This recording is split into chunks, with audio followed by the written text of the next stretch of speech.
Ayan guys, nakikita niyo ba yung nakikita ko sa puno? Ayan, ayan, ayan. Ay, ito. Agila to guys. Ayan o. Ayan, isa siyang agila guys. Ayan o. Nandito siya sa may mga forest. Ito siguro yung nanay nung nung batang agila na i-video namin. Tas naligaw siya doon sa kabila.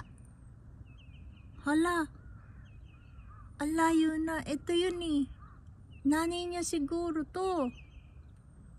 Hala. Ito yung kanyang nanay.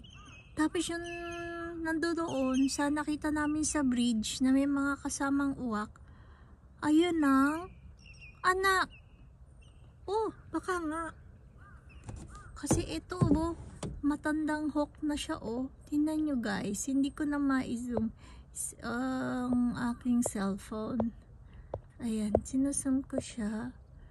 Ayan Ayan na siya guys. Ayan. Tingnan nyo, hawk yan talaga. Nakikita nyo nakatagilid siya pero yung kanyang leeg ay may puti, ang kanyang bill ay matulis. May naninirahan pala dito sa na to. Ito ang mother hawk nung bata na nandoon sa may kabila. Layo naman ng ng kanyang pinuntahan. Nandito yung kanyang nanay at naando doon ang kanyang anak. Bakit ganun? Ayan guys, hawk.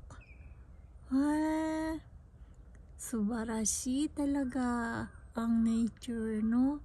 Kasi dito magubat po dito. Ayan, nakikita nyo, daming mga puno dyan.